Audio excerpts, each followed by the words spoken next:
Welcome back to Let's Play Katawa Shoujo Act 2-4 Hanako's Scars. And today, we continue our story, and we find out what Hanako will say. Could you close and lock the door? Hanako's hands reaches for her chest, grabbing her blouse at her heart. I turn and lock the door shut, then freeze. The atmosphere is beginning to feel quite strange. The feeling is only made more profound when I hear the curtains being pulled behind me. It's going to be night soon. We're a guy and a girl in a bedroom. She's closing the curtains and I'm shutting and locking the door. She can't... No. She can't really have that in mind. Can she? I gulp and turn around very, very slowly. Hanako is in the center of the room, but hasn't turned back to face me. You told me about your past, so I have to tell you mine. She takes a deep, shuddering breath and pauses for a number of seconds. Her hands move to her ribbon and begin to tug, all but confirming my thoughts.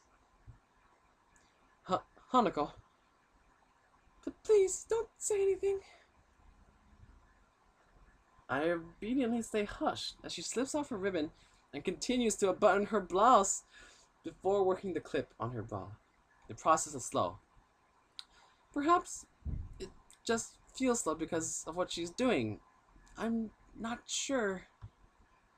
Frozen to the spot, all I can do is watch as Hanako, hands trembling, unclips her skirt and lets it drop to the ground.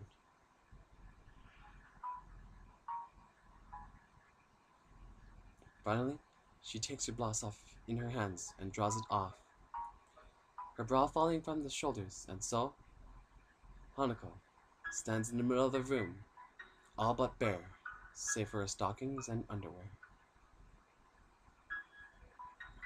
This is me. All of me. My eyes are immediately drawn to the scarring on her back. The skin on her right side is of a similar texture to that of her face, but it's also stretched, taut, and covered a much larger area. The scarring is by far the worst on her shoulder, buttocks, and thigh. Just as my heart attack defined my life, this is the event that redefined Hanako's.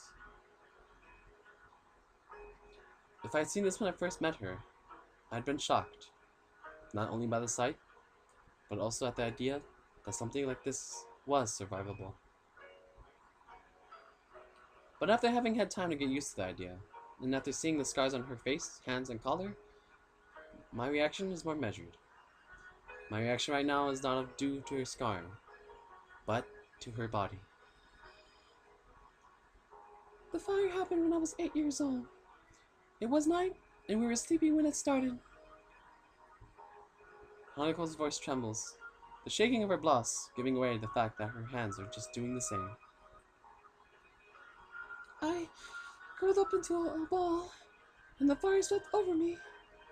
My mother tried to shield me. That's the only reason I lived. Hanako's eyes begin to moisten, her voice cracking under the combined pressure of exposing herself to me like this, and reliving those painful memories from so long ago. I want to say something. Anything to make her feel better.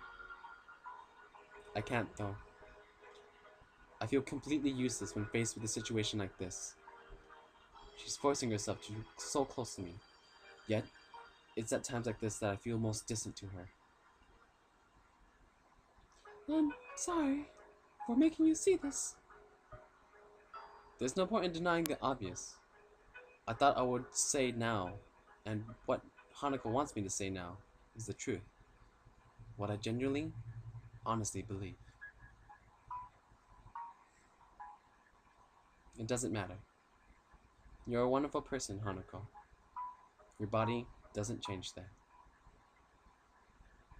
She looks at me for a long time, her breathing uneven as she tries to remain steady amidst the emotions we're both feeling.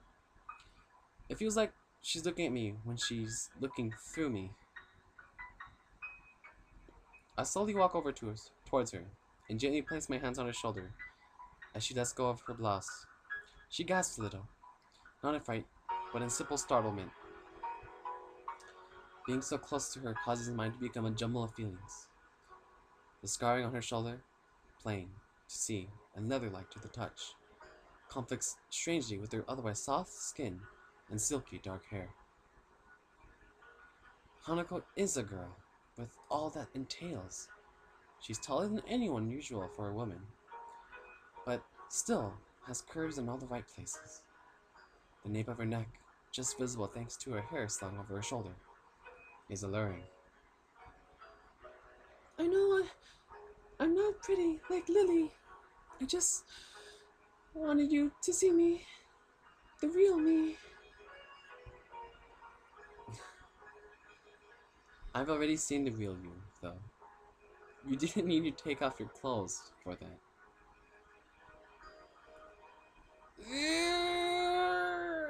Okay, you need to cut it here.